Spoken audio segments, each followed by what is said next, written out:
If you've heard anything about water-based inks, and you've heard that the prints are soft as heck and the inks dry in the screen. So I built this friggin' fabulous fogger. It's really just a water atomizer, a plastic tote, and a fan to help keep inks hydrated on press. But stick around, I'll tell you why I chose to build this thing, and of course I filmed the whole process, so I'm here with the rundown and the parts list too.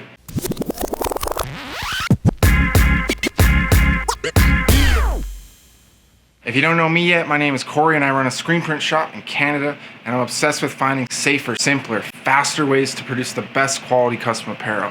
And I like to make these videos to share what's going on in the shop and show different ways to approach problems and solve some of these issues we have as printers. Now, let me begin with why we even want or need one of these magical moist makers. A lot of components of water-based inks are prone to drying in the screen and the open air, so let's consider some options here. Okay, first, there are additives to help with this, but the trade-off is they make the inks harder to cure. Now, wash fastness is the pillar of quality, and we have a shorter dryer, so that's a risky variable for us. You can keep inks hydrated with the spray bottle too. Pretty simple, and a good tip is to mix in some silicone additive as well. You can also use this to pre-wet the screens before you put ink in them, and that's what we use this bottle for. The problem with using a spray bottle like this to hydrate inks on press is that the particles are pretty big, enough to kind of get into the ink by settling and blending and messing up the print. You can buy one too.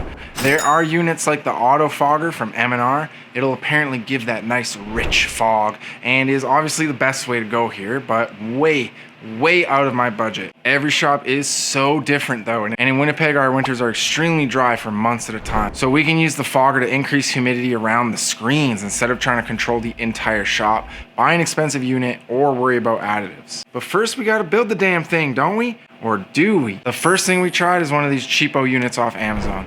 The problem is they don't pump nearly enough fog, and we found it really tricky to rig the hoses up. So I went back to Amazon and pretty much just found a water atomizer and a fan. We're gonna put the atomizer in a plastic tote from the store.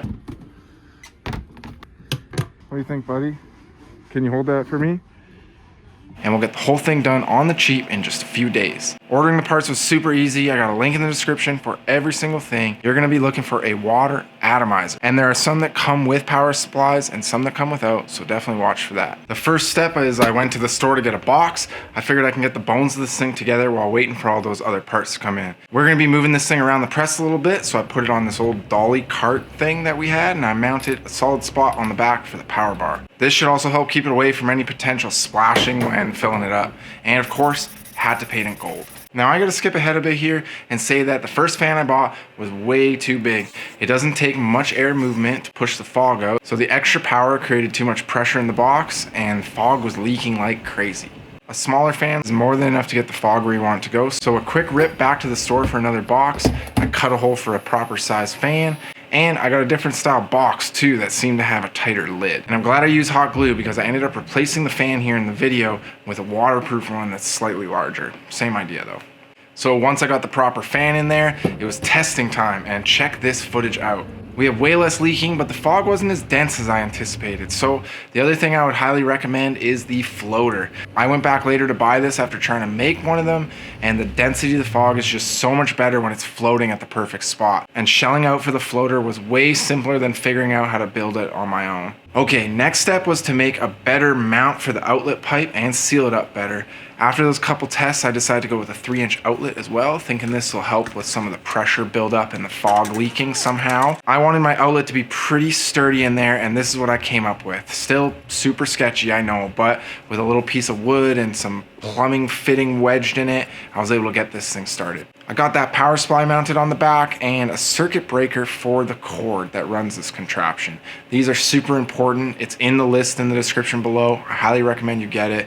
Anytime you have moisture and electricity in the same sort of proximity, like a pressure washer, an air conditioner, dehumidifier, you're gonna want one of these plugs. And when I said this thing is simple, I meant it. Because if your atomizer is making fog, your fan is spinning, your box is sealed, and your outlet pipe is mounted, then you should be ready to go. So I fired it up, and it was just like this, blasting fog like a champ. So I hope this helps get your gears turning if you're thinking about building a fogger. Make sure you're subscribed as I figure out more of this water-based stuff if you want to see that. And you can catch projects like this behind the scenes on Instagram if you're following me there. I'll catch you next time. Thanks again for tuning in.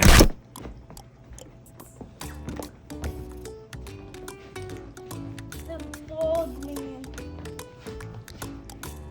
The fog man? Is that what you said? Yeah. I'm getting fog all over my tummy. Oh my goodness, this is tickling me up.